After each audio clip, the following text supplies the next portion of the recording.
Making of nationalism in Europe, Europe में राष्ट्रवाद का बनना। Till the mid of 18th century, 18वीं शताब्दी के मध्य तक, there was no nation state, कोई राष्ट्र नहीं था।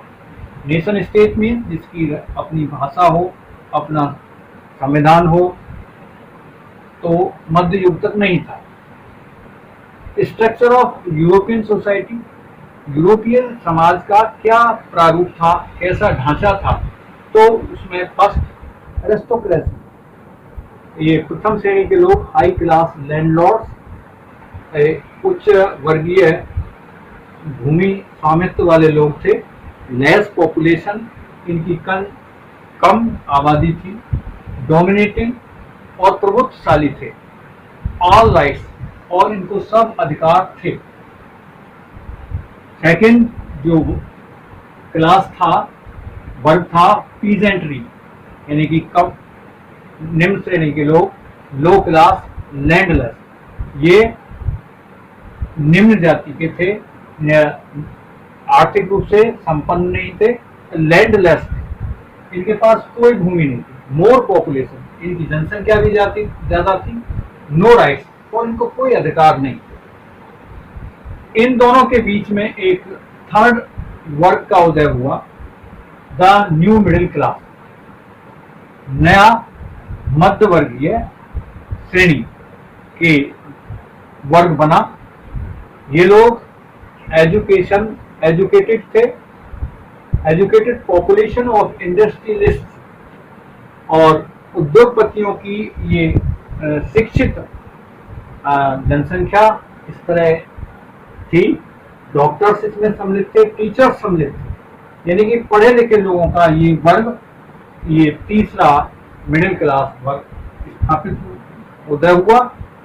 और ये जो कि पढ़े लिखे थे, तो लिबरल नेशनलिज्म का उदय हुआ, और इनके द्वारा एक मतलब स्वतंत्र राष्ट्रवाद की भावना इनके द्वारा जागृत हुई, और इन्होंने यहाँ पर क्रांति का सूत्रपात किया फ्रांस के अंदर। दे वांटेड इंडिविजुअल फ्रीडम, ये व्यक्तिगत स्वतंत्रता भी चाहते थे। They wanted equality before law, और कानून की दृष्टि में सभी समान होने चाहिए। जैसे कि वहाँ जो हाई क्लास की एरिस्टोक्रेसी थी, वो कानून की दृष्टि में समान नहीं था उस समय का जो स्ट्रक्चर था, क्योंकि एरिस्टोक्रेसी वाले ना तो कोई टैक्स देते थे, जो भी टैक्स देना होता था ये पीजेंट्री, एक जो गरीब लोग, जो बिना खेती वाले भूमिहीन और मजदूर लोग थे, उनको टैक्स देना पड़ता। तो इस तरह से इन्होंने जो शिक्षित जो तृतीय वर्ग का न्यू मिडिल क्लास आया, उन्होंने कानून की दृष्टि से सबके लिए समान अधिकार की बात की। They wanted government by consent, और वो अपनी जो सरकार है वो अपनी चाहत की चाहते थे। अब जॉल्वेरेन एक कस्टम यूनियन स्थापित हुई 1834। ये 1834 में जॉल्वेरेन एक शुल्क संघ, जो वहाँ कस्टम लगाने वाली संस्था थी, वो जॉल्वेरेन का उदय हुआ, और इसने एबोलिश्ड टैरिफ बैरियर्स, इसने जो व्यापार पर जो प्रतिबंध लगे हुए थे उसको समाप्त किया। एबोलिश्ड 28 ऑफ 30 करेंसीज, इसने 30 मुद्राओं में से 28 मुद्राओं को समाप्त कर दिया। फिर कंजर्वेटिज्म का उदय हुआ, यानी रूढ़िवादिता।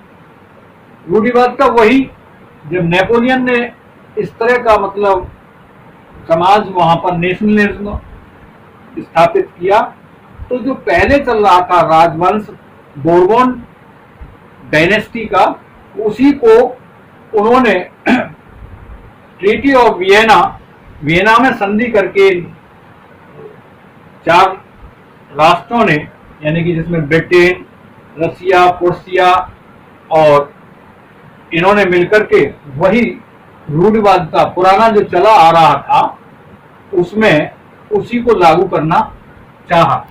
इन 18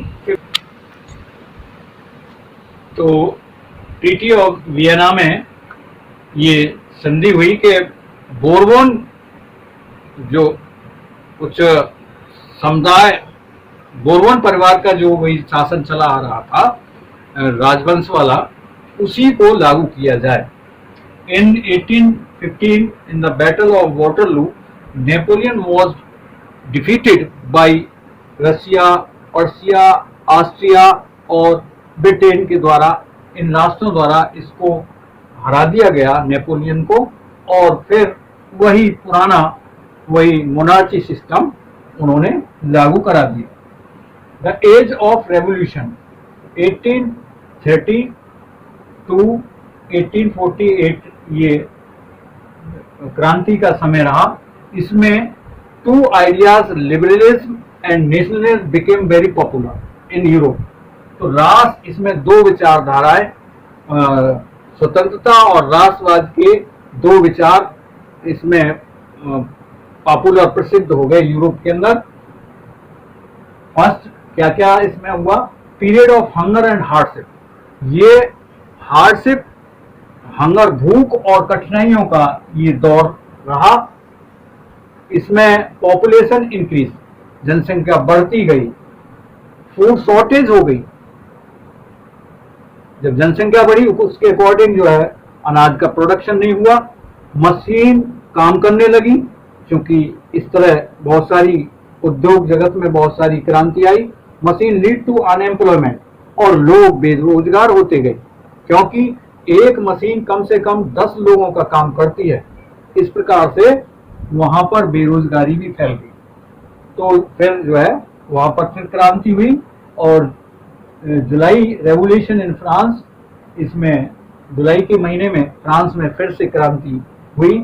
बोरबोन किंग वॉज ओवरथ्रोन, और बोरबोन जो परिवार का जो राजा था उसको हटा दिया गया, उसको उतार दिया गया, पदच्युत कर दिया गया। कॉन्स्टिट्यूशनल मोनार्ची वॉज सेटअप, और संवैधानिक राजतंत्र वहां पर लागू कर दिया गया। Louis Philippe was made head, और वहां लुइस फिलिप को राजा बना दिया गया, उसका मुखिया बना दिया गया उस समय। रेवोल्यूशन ऑफ बर्सेल, एक बर्सेल में भी क्रांति हुई, और उसमें Belgium got separated from United Kingdom of Netherland, और नीदरलैंड से ये बेल्जियम अलग हो गया। ग्रीक, अगला पॉइंट है ग्रीक वॉर ऑफ इंडिपेंडेंस। तो स्वाधीनता के लिए ग्रीक में, यूनान में भी युद्ध हुआ, और struggle for independence started in Greek during, तो ग्रीक के अंदर स्वाधीनता के लिए स्ट्रगल, संघर्ष शुरू हो गया। और during the Greek war public got support from Greeks, western Europe, artist and poets. और इस संघर्ष में ग्रीक वालों का, जनसाधारण का, और पश्चिमी यूरोप का, और आर्टिस्ट, कलाकारों का और कवियों का, इनका सबका उसको सहयोग मिला। और in 1832 Greek was declared as independent nation, और 1832 में ग्रीक को एक स्वतंत्र राष्ट्र घोषित कर दिया गया।